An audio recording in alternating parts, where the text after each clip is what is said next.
Hello everyone, happy Basant પંચમી two everyone. Saraswati માતા ખૂબ કૃપા કરે અને બધા સ્ટડીમાં ખૂબ આગળ વધે એવી માતા સરસ્વતીની પ્રાર્થના. હાલ આપણે English 23 third topic changing the ટેક્સ્ટમાં આવ્યા છીએ. જો આમાં તમને છે ને એક પેરેગ્રાફ આપવામાં આવતો હોય છે અને એ પેરેગ્રાફને તમારે એમાં જણાવ્યા પ્રમાણે ચેન્જીસ કરવાના હોય છે. ક્યાં ચેન્જીસ કરવાના હોય છે એ લોકોએ લખ્યું હોય છે. Do as directed, change the text, do as directed. પ્રશ્ન વાક્ય પ્રકારના સૂચન પ્રમાણે ટેન્સ ફેરવીને વાક્યો લખવાના હોય છે. જો જ્યારે ચેન્જ ધ ટેક્સ્ટ આપ્યું હોય તો એમાં શું ચેન્જ કરવાનું હોઈ શકે? તો આમાં છે ને ટેન્સ બી ચેન્જ કરવાનું આવી શકે, જેન્ડર બી ચેન્જ કરવાનું આવી શકે, નંબર બી ચેન્જ કરવાના આવી શકે, પર્સન બી ચેન્જ કરવાના આવી શકે, એક્ટિવ અને પેસિવ વોઇસનું પણ ચેન્જિંગ આવી શકે. બરાબર છે? તો જુઓ, આપણે અહીંયા અત્યારે ક્યાં ફેરફાર થતા હોય છે એ તમને બતાવી દઉં.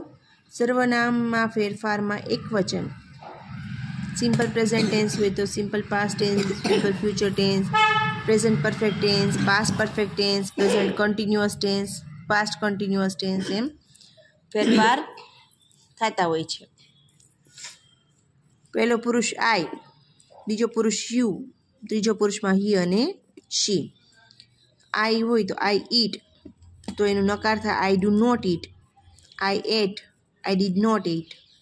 આઈ will eat, I will not eat. I have eaten, I had eaten, I had not eaten. I am eating, I am not eating. I was eating, I was not eating. તો આ બધા ફેરફાર થયા. હવે બીજા પુરુષમાં જ્યારે મૂકવાનું હોય તો આઈનું શું આવી જશે? યુ આવે. જુઓ, બરાબર છે?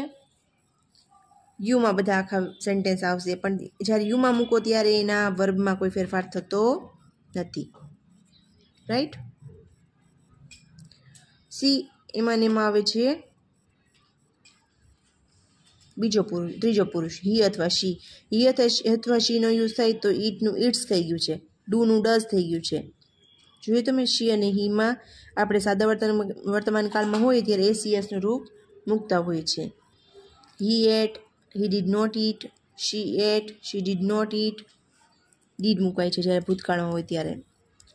હી વિલ તો બધામાં કમ્પલસરી હોય છે, સેમ જ હોય છે. જો બધામાં હેવ, પણ અહીંયા હેઝ આવે. He has, she has. હેડ તો સેમ જ હોય છે. અહીંયા યુ આર છે, આઈ એમ છે, તો અહીંયા ઇઝ આવશે. He is, she is. અને અહીંયા યુ વેર છે ને આઈ વોઝ છે, તો અહીંયા શું છે? શી વોઝ અને શી વોઝ અને હી વોઝ. ઓકે, તો આવી રીતના ફેરફાર થતા હોય છે. આખો ચાર્ટ છે એનો. જુઓ ટેન્સમાં કેવી રીતના ફેરફાર કરવા. Let's see next one. હવે એમાં ઈટનો ઉપયોગ થાય છે વસ્તુ માટે, ઈટ. તો એમાં જે ફેરફાર થતા હોય તે બતાવ્યા છે. જુઓ, પછી બહુવચન હોય તો વી, યુ, ધે. બહુવચનમાં ક્યાં ફેરફાર થતા હોય છે તે જણાવ્યા છે. આ ઇઝી છે, પણ ટેન્સની જાણકારી હોય એટલે આ બધું આપણા માટે સાવ ઇઝી કહી શકાય. સાવ ઇઝી છે. C gender changing. જેન્ડર મસ્ક્યુલિન એટલે કે નર જાતિ, ફેમિનિન એટલે કે નારી જાતિ, અને ન્યુટન એટલે અનન્ય નાન્યતર જાતિ. જેમ કે જો મસ્ક્યુલન એટલે મેન, બોય, લાયન. પ્રોનાઉન્સ હીથી થતું હોય છે અને આપણે પુરુષમાં હીમાં યુઝ કરતા હોય. ફેમિનિન એટલે કે નારી જાતિ, કે વુમન, ગર્લ, લાયોનેસ. પ્રોનાઉન્સ શીમાં આવતું હોય.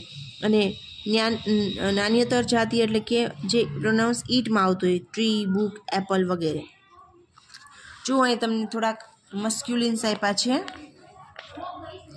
Actor, actress, author, authoress, boy, girl, bride, groom, bride, brother, sister, brother in law, sister in law, bull, cow, cock, hen, drone, bee, duck, duchess, emperor, empress, father, mother, father in law, mother in law, giant, giantess, god, goddess, gentleman, lady, gentle father, grandfather, grandmother, grandson, granddaughter, groom, bride, heir, heiress, hero, heroine, horse, mare, hunter, huntress, husband, wife.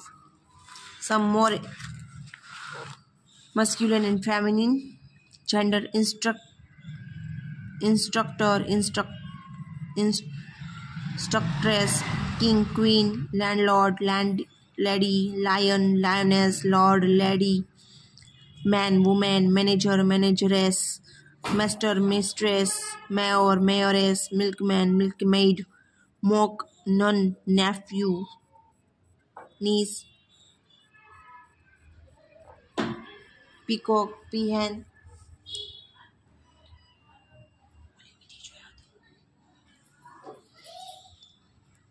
poet, poetess, policeman, policewoman, prince, princess, salesman, saleswoman, shepherd, shepherdess, sir, madam, son, daughter, son-in-law, daughter-in-law, tiger, tigress, uncle, auntie, waiter, waitress, washerman, washerwoman, widower, widow. So these all are masculine and feminine. જો ફેરફાર કરવાનો હોય, અગર ladies હોય, મતલબ કે તમને આખો જે પેરેગ્રાફ છે એ જેન્ટ્સ ઉપર આપ્યો હોય, તમારે લેડીઝના ઓલામાં ટ્રાન્સફર કરવાનું હોય તો એના પ્રોનાઉન્સિએશન્સમાં પણ શી અને હી ને હર ને એવી રીતના આવશે. ઓકે, નાવ એમાં નંબર બી આપી શકે કે નંબરમાં એકવચન અને બહુવચનમાં ફેરફાર કરો, ત્યારે તમારે એકવચનનું બહુવચનમાં ફેરફાર કરી અને પછી એનો આખું પેરેગ્રાફ રાઇટ કરવાનો હોય છે. Changing the text do as directed પ્રશ્નાર્થના પ્રશ્ન પ્રકારમાં સૂચના પ્રમાણે વાક્યોને એકવચન અથવા બહુવચનમાં ફેરવીને લખવાના હોય છે. કાઉન્ટેબલ નાઉન્સમાં ગણી શકાય તેવી ચીજોનો સમાવેશ થાય છે. આ નામો સિંગ્યુલર અથવા પ્લુરલમાં હોઈ શકે. સી, સામાન્ય રીતે નામના એકવચનને એસ જોડવાથી નામનું બહુવચન થાય છે. Girl, girls, tree, trees, book, books, school, schools. નામને છેલ્લે ઓ, CH, SH. Very easy and useful and very easy technique is this. બહુ જ ઇઝી છે આ તો છે ને, બહુ જ તે બીજા ત્રીજા ધોરણમાં કેમ જ આવતી હોય છે. એમ કહે તો પહેલા ધોરણમાં પણ આ ટેકનિક આવતી હોય છે.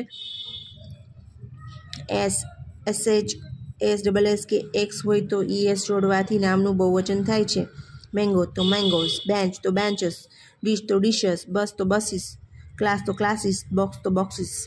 ઓકે, પછી જો એમાં ફેરફારમાં નામના અંતે વાય હોય તો વાયની પહેલાં વ્યંજન આવેલ હોય તો IES થાય, વાય નીકળી જાય ને એનો IES થાય. બેબી તો બેબીઝ, લેડી તો લેડીઝ, સિટી તો સિટીઝ, સ્ટોરી તો stories.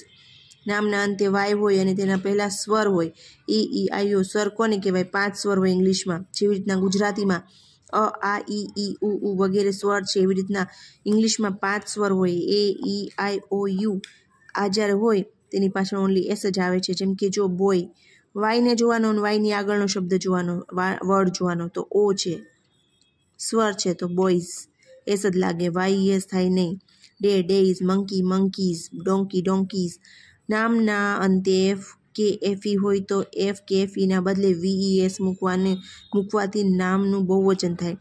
Leaf, leaves, loaf, loaves, wife, wives, life, lives.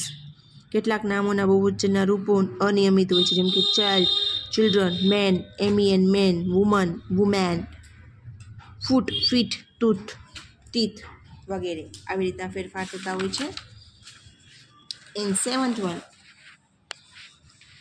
કેટલાક નામો હંમેશા બહુવચનમાં જ વપરાય અને તેમની સાથે બહુવચનનું જ ક્રિયાપદ વપરાય છે. એક્ઝામ્પલ, સીઝર્સ, ટ્રાઉઝર્સ, સ્પેક્ટેકલ્સ, ગ્લાસીસ વગેરે. આ બહુવચનમાં જ હોય છે એટલા માટે.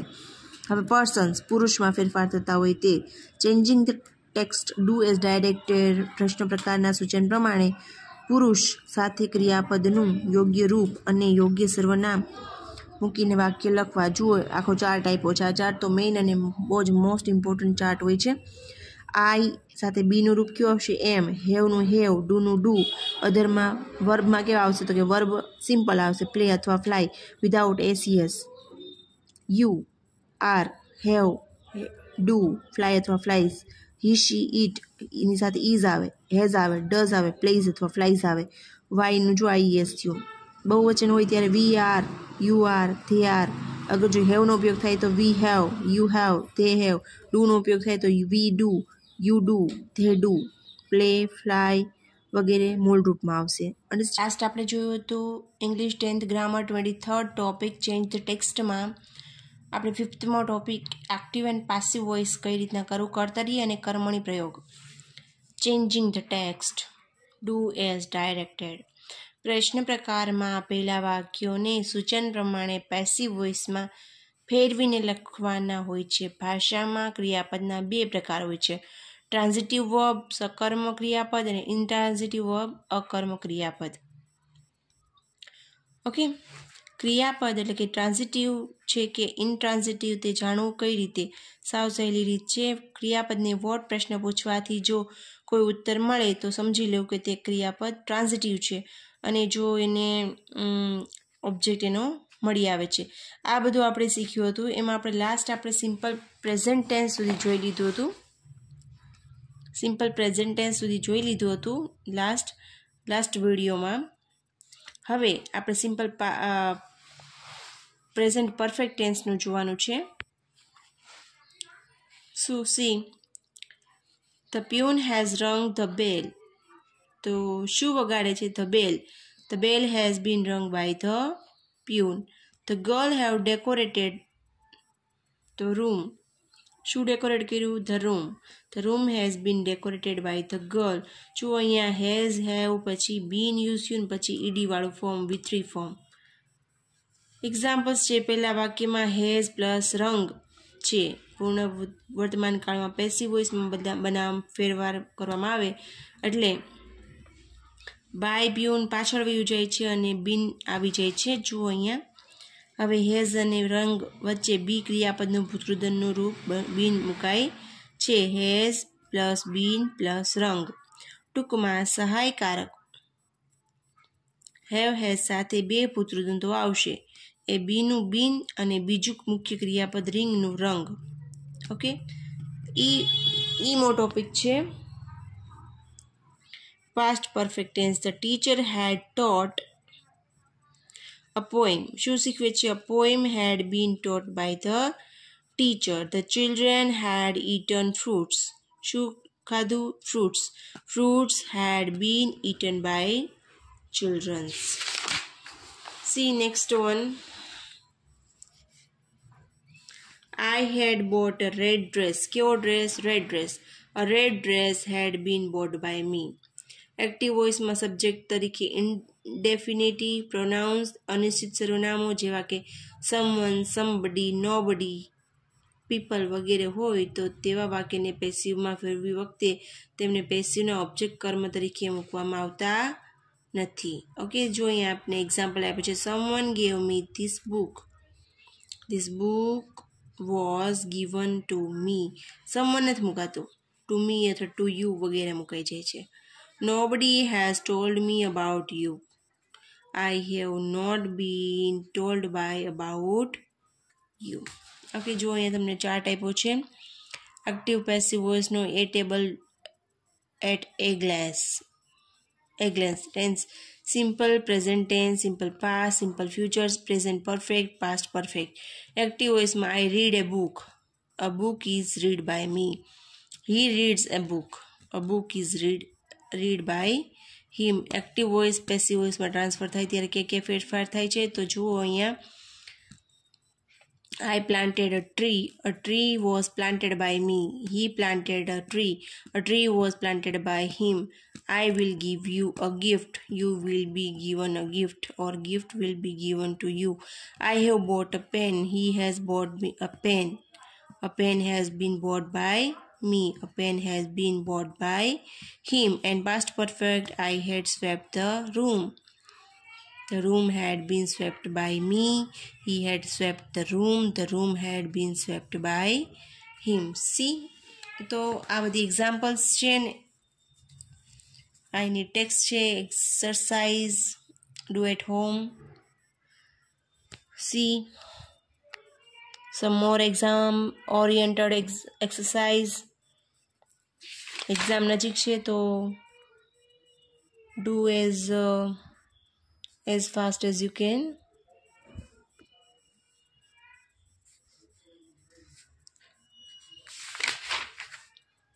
Change the person, change the એવી રીતના બધા જ